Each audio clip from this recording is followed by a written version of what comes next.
ভোলা, Barishal, Khulna gas pipeline route পরিবর্তন করার প্রতিবাদে অবস্থান কর্মসূচি পালন করছে খুলনা উন্নয়ন সংগ্রাম সমন্বয় কমিটিতে অংশ নিয়েছেন বিভিন্ন শ্রেণী পেশার মানুষ। বিস্তারিত জানাতে জেলা প্রশাসকের কার্যালয় থেকে যুক্ত আছেন সহকর্মী তরিকুল ইসলাম। তরিকুল, জানাবেন প্রতিবাদ কর্মসূচি থেকে কি দাবি জানানো হচ্ছে?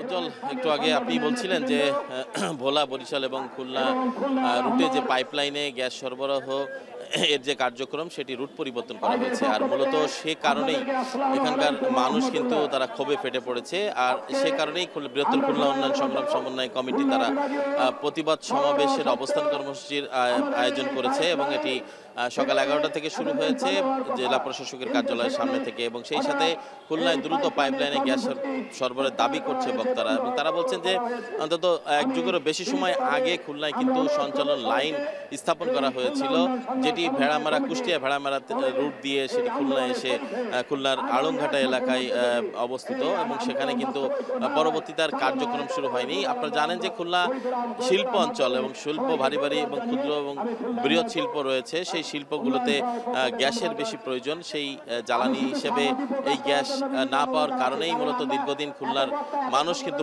সংগ্রাম প্রতিবাদ করে আসছে, তাদের দাবি জানিয়ে আসছে, কিন্তু সেই দাবি আজও কিন্তু পূরণ করা হয়নি। যে কারণে দলীয় আজকে যে অবস্থান কর্মসূচি, সেখানে বিএনপি, রাজনৈতিক দল, জামায়াতে ইসলামী সহ ইসলামী আন্দোলন এবং অন্যান্য কমিউনিস্ট পার্টি সহ সকল রাজনৈতিক দল এবং বিভিন্ন সামাজিক সংগঠন তারা কিন্তু এখানে কর্মীরা এবং সদস্যরা উপস্থিত হয়েছেন এবং সাধারণ মানুষ এই কর্মসূচিতে সংহতি প্রকাশ করছেন। এবং তারা বলছেন যে এর বাইরেও খুলনায় যে শিল্প অঞ্চলগুলো বন্ধ হয়ে যাচ্ছে একের পর এক, শিল্পগুলো বিশেষ করে পাট, চিংড়ি শিল্পের অবস্থা খুবই, মৎস্য সেক্টরের অবস্থা যেটি খুবই দুরবস্থা শুরু হয়েছে।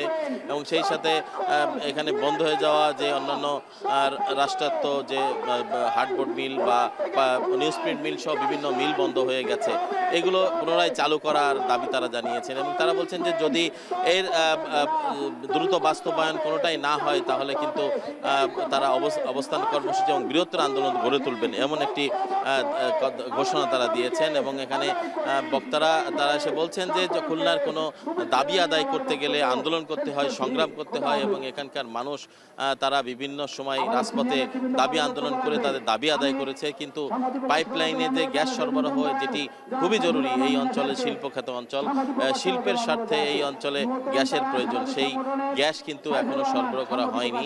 এবং সেটি দ্রুত সরবরাহ করা এবং যে রুটটা পরিবর্তন করা হয়েছে ভোলা থেকে, সেটি দ্রুত বাস্তবায়ন করে খুলনার দিকে গ্যাস সরবরাহ করার দাবি জানিয়েছেন তারা। সব মিলিয়ে ছিল হাফিজ আমার কাছে খুলনা থেকে বৃহত্তর খুলনা উন্নয়ন সংগ্রাম সমন্বয় কমিটির যে অবস্থান কর্মসূচি খুলনা জেলা প্রশাসক কার্যালয় চত্বরে, তার সর্বশেষ খবর।